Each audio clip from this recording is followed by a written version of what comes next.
बात उन दिनों की है जब बादशाह अकबर का दरबार पूरी दुनिया में मशहूर था। हर कोई कहता था अकबर का दरबार है भाई, वहाँ तो एक से एक समझदार लोग हैं। पर उन सब में सबसे अलग, सबसे होशियार था बीरबल। बीरबल की समझदारी का नाम इतना फैल चुका था कि उसके किस्से परदेशों तक पहुँच गए थे। ईरान के बादशाह तक उसकी चतुराई के किस्से सुनाई देने लगे। वो सुन सुन कर सोचने लगा, देखे तो सही, ये बीरबल है कौन, इतना समझदार आखिर कैसे हैं।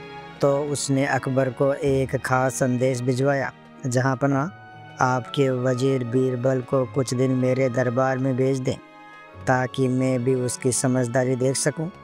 अकबर को यह बात सुनकर खुशी हुई। उन्होंने सोचा, हमारे बीरबल की चर्चा अब पराये मुल्क तक पहुंच गई है, अब इसे जाना चाहिए और हिंदुस्तान का नाम रोशन करना चाहिए। उन्होंने बीरबल को बुलवाया और कहा, बीरबल, ईरान का बादशाह तुम्हें अपने दरबार में बुला रहा है। वो तुम्हारी अक्लमंदी की परीक्षा लेना चाहता है। जाओ, उसकी खातिरदारी करो और हमारी शान बनाए रखना। बीरबल ने झुककर सलाम किया और बोला, हुजूर, जैसा हुक्म। कुछ दिन सफ़र करने के बाद बीरबल ईरान की सीमा में पहुंचा। वहां उसका बहुत ज़ोरदार स्वागत हुआ। ढोल नगाड़े बजने लगे, फूल बरसाए गए। दरबारी आदर से झुक झुक कर बोले, हिंदुस्तान के वजीर बीरबल की जय। दूसरे दिन बीरबल को ईरान के बादशाह के दरबार में बुलाया गया। वो दरबार बड़ा भव्य था। संगमरमर के फर्श, सुनहरे पर्दे और चारों ओर खुशबू बिखरी हुई थी। बीरबल अंदर गए तो ईरान का बादशाह खुद खड़ा होकर मिला। उसने कहा, स्वागत है बीरबल साहब, हमें खुशी है कि आप हमारे मेहमान बने। बीरबल ने भी मुस्कुराकर कहा, जहाँ पना, आपका दरबार तो सच में जन्नत जैसा है। बादशाह ने अकबर के भेजे हुए तोहफे देखे, बहुत खुश हुआ और बोला, अकबर वाकई बड़ा शहंशाह है, इतना सम्मान देना उसी का काम है। कुछ दिन बीरबल ईरान में रहे। हर रोज़ दरबार में चर्चा होती, राजनीति की, समझदारी की और लोगों के हाल की। बीरबल जो भी राय देता वो इतनी सटीक होती कि ईरान के मंत्री भी दंग रह जाते। कई बार तो बादशाह खुद कह देता, बीरबल, तुम्हारी बातें सुनकर दिल खुश हो जाता है। धीरे धीरे बीरबल ने वहाँ सबका दिल जीत लिया। अब एक दिन की बात है, विदाई का वक्त आ गया था। बादशाह ने सोचा, चलो बीरबल की समझदारी की एक आखिरी परीक्षा ही ले लें। तो उसने सबके सामने पूछा, बीरबल, एक बात बताओ, तुम्हारे राजा अकबर और मैं, इन दोनों में कौन बड़ा है, किसकी तारीफ ज़्यादा करोगे। अब भाई, सवाल तो बड़ा नाजुक था।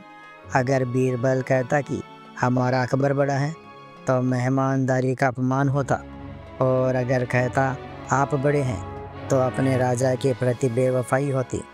पर बीरबल ने मुस्कुराते हुए कहा, हुजूर, मेरा राजा दूज का चांद है और आप पूनम के चांद जैसे हैं। बादशाह ने मुस्कुराकर कहा, अच्छा जवाब है, और उसने बीरबल को विदाई दी, तोहफे दिए और सम्मान से विदा किया। अब बीरबल के साथ कुछ हिंदुस्तानी दरबारी भी गए थे। वो इस जवाब का मतलब समझ नहीं पाए। रास्ते में आपस में कुसर पुसर करने लगे। अरे देखा तुमने, बीरबल ने हमारे बादशाह को नीचा दिखा दिया। हाँ भाई, ईरान के राजा को पूनम का चांद कहा, जो पूरा होता है, चमकता है, और अपने राजा को दूज का चांद, जो बस एक रेखा जैसा दिखता है। किसी ने कहा, इस बीरबल की तो अकबर से शिकायत करनी चाहिए। सब मिलकर तय करने लगे कि जब दरबार में पहुंचेंगे तो इस बात की शिकायत करेंगे। जब बीरबल ईरान से वापस लौटा तो दरबार में बड़ी रौनक थी। अकबर खुद भी बहुत खुश थे कि उनका वजीर इतनी दूर दूसरे देश जाकर भी भारत की इज्जत बढ़ाकर लाया है। दरबारियों ने भी सोचा कि चलो, बीरबल फिर से आ गया, अब दरबार में मज़ा आएगा। लेकिन हर किसी के मन में एक जैसी भावना नहीं थी। जो दरबारी बीरबल से जलते थे, जिनको उसकी अकल और इज्जत से जलन होती थी, उन्होंने सोचा कि अब मौका मिला है, बीरबल की बुराई राजा के सामने करनी चाहिए। बीरबल थका हारा था, सफ़र लंबा था, पर अकबर के सामने हाजिर हुआ, झुककर सलाम किया और मुस्कुराते हुए बोला, हुजूर, अल्लाह का शुक्र है कि सफ़र सकुशल पूरा हुआ। ईरान के बादशाह ने आपका बहुत मान सम्मान किया। आपके नाम से ही सब लोग इज्जत से खड़े हो जाते थे। अकबर खुश हुए, बोले, वाह बीरबल, तू तो हमारे लिए गौरव है। बता, वहाँ क्या क्या हुआ? सब विस्तार से सुना। बीरबल ने बड़ी सादगी से सारा हाल बताया। कैसे ईरान के राजा ने सम्मान किया, कैसे उसने राजनीति पर बातें की और जाते वक्त एक सवाल किया, तुम्हारे राजा और मेरे बीच कैसी तुलना है? और कैसे उसने जवाब दिया कि हमारा राजा दूज का चाँद है और आप पूनम का चाँद।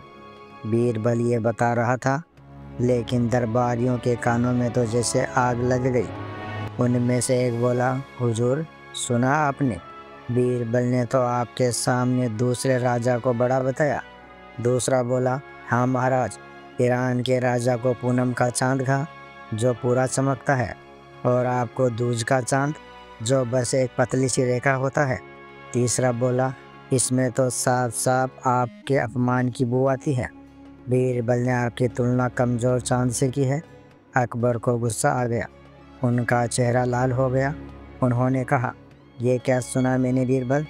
तूने मुझे दूज का चाँद कहा, जबकि मैं तुझे अपने दरबार का सबसे बड़ा समझदार मानता हूँ। बीरबल शांत खड़ा था। उसने मुस्कुराते हुए कहा, हुजूर, बात पूरी सुन लीजिए, तब फैसला कीजिए कि मैंने आपकी बुराई की है या तारीफ। अकबर बोले, अच्छा, सुनवाते जा। बीरबल ने नम्र स्वर में कहा, हुजूर, दूज का चाँद भले ही छोटा दिखे, लेकिन वो रोज़ बढ़ता है। उसकी रोशनी दिन दूनी रात चौगुनी बढ़ती जाती है, और जब वो पूनम तक पहुंचता है तो पूरी धरती पर उजाला कर देता है। मगर उसके बाद क्या होता है? पूनम का चाँद तो अगले ही दिन घटने लगता है। उसकी रोशनी हर दिन कम होती जाती है और अमावस को तो बिल्कुल गायब हो जाता है। मैंने आपको दूज का चाँद कहा क्योंकि आप हर दिन तरक्की कर रहे हैं, बढ़ रहे हैं, आपकी कीर्ति बढ़ती ही जा रही है। आपके शासन में जनता खुश है, देश समृद्ध है, और आपकी दया और बुद्धि की चर्चा हर जगह होती है। पूनम का चाँद भले ही एक दिन ज़्यादा चमकता है, पर अगले दिन मुरझा जाता है। पर दूज का चाँद, वो हर दिन ऊंचा होता है, उसकी रोशनी बढ़ती है। दरबार में सन्नाटा छा गया। सभी दरबारी जो चुगली कर रहे थे, उनके चेहरे उतर गए।